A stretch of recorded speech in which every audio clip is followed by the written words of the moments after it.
This is a quick video to explain the different machines of the aquarium and what they do and what their environmental equivalent is. The first machine here is called the chiller. This is basically a refrigerator for the water that cools it down to anywhere between 52 and 58 degrees, which is the temperature that trout have adapted to. That pump right there pulls the water into the chiller through here, and it goes back out once it gets chilled right through that opening. Okay. The next machine is the aerator. That's the bubbling of the oxygen into the water. The trout need oxygenated water, not just regular water. They can actually, if there's less oxygen in the water, they can actually die. And we have a lot of trout in there, so we have to bubble a lot in. And that is pumped in through this little tiny pump right there. Okay, little tiny air hose right here goes down into there. Okay. The next machine would be the biological filter. This is the biggest and most complex we have here. Normally, most aquariums only have a box filter like this, but I've expanded it a little bit.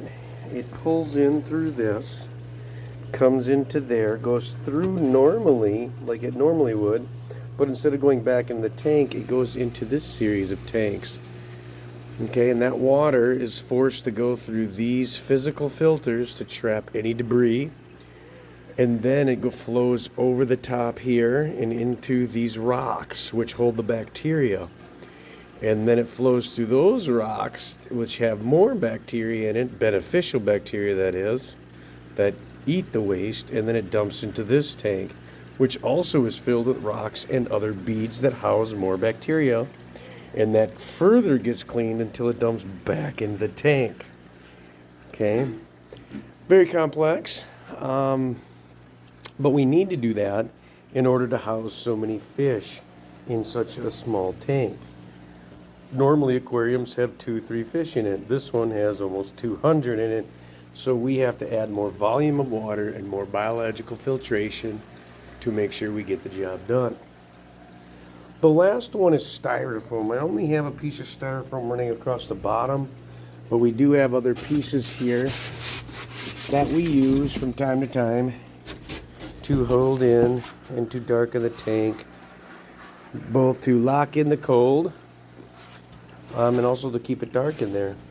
But these have adapted pretty well offset. We haven't lost any, so I may not even put the styrofoam up for a long period of time this year. But in the wild, the styrofoam, the environmental equivalent would be trees.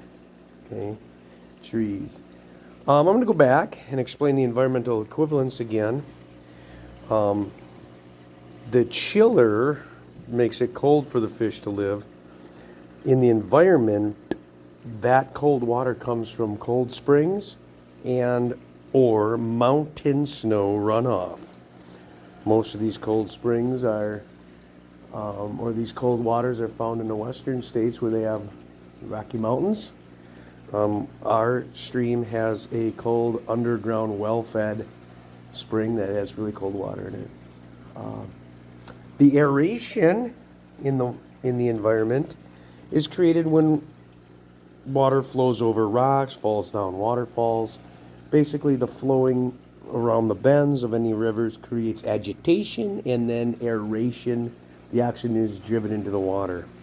We simulate that by simply bubbling it in with a little motor. The bacteria that we actually bring in our own bacteria.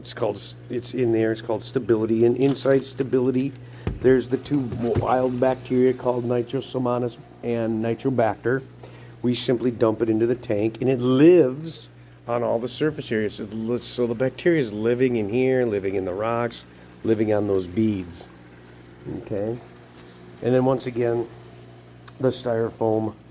In nature, we don't have styrofoam. We have trees that create shade to keep the cold temperatures locked in so the sun doesn't get them hot. That's one of the issues that happened out at the stream, that they cut too many trees down.